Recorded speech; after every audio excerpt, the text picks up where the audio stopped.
Um, how long should you focus on herbs use or cleanse cycles for before moving forward, and then what to take morning, noon, and night to maintain good health? Okay, that's an excellent question.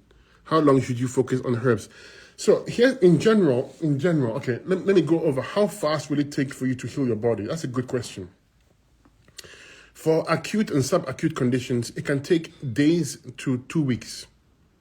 For subacute to chronic conditions, it can take 14 to 18 weeks. No, sorry, subacute conditions, sorry, not chronic. It can take anywhere from as little as 4 to 18 weeks. For chronic conditions, can be anywhere, I mean, these are just ballpark numbers. It's 18 weeks plus. So chronic conditions are like arthritis or chronic joints. Subacute conditions is something not so serious, but it's there, has been there for a while. You know, it could maybe some swelling, maybe some mucus accumulation in your body. You can't get rid of the mucus. Acute conditions are like small issues that don't really, they're not pressing. You can get rid of those in days. But subacute conditions and acute take a little bit of time.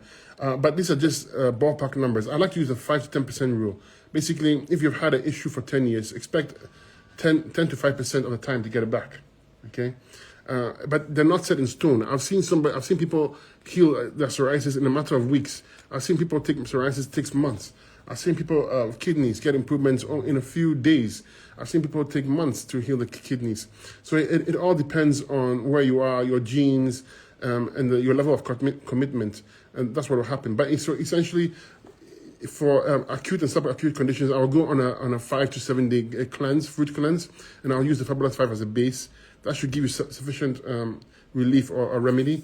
For the chronic conditions, you use the Fabulous 5 and herbs specific for the issue. For instance, if you are dealing with a liver issue, then use the liver tincture with the Fabulous 5. If you're dealing with a kidney issue, Fabulous 5 in kidneys, etc. Like bone issues, use the Fabulous 5 and this bone strength tea, for instance.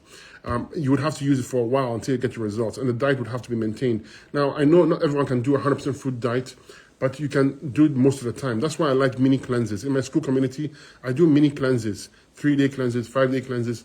It's doable and manageable. So if you stay consistent and you do them, you get results. And you can ask some cooked alkaline vegan for long-term use, because chronic conditions can take a year or two. So you can't be on fruits for a year or two. Most people can't. So you can go back and forth or add some cooked alkaline vegan. But yeah, that's what I would do. And to maintain overall just good health, once you're done, I would use the Fabulous 5 as a base. Not every day, or I'll use it for 5 days in a week, and then take 2 days off, or do it every other day. And that's for daily maintenance. And I would keep the diet as high fruit. Like breakfast will always be fruits, lunch maybe a salad, and dinner cooked alkaline vegan or plant-based. And I'll maintain that use. And that's how you maintain your results, okay? It's fantastic, it's simple. It's a lifestyle. If you have a chronic issue, then it's a lifestyle change. It's not going to be a cleanse.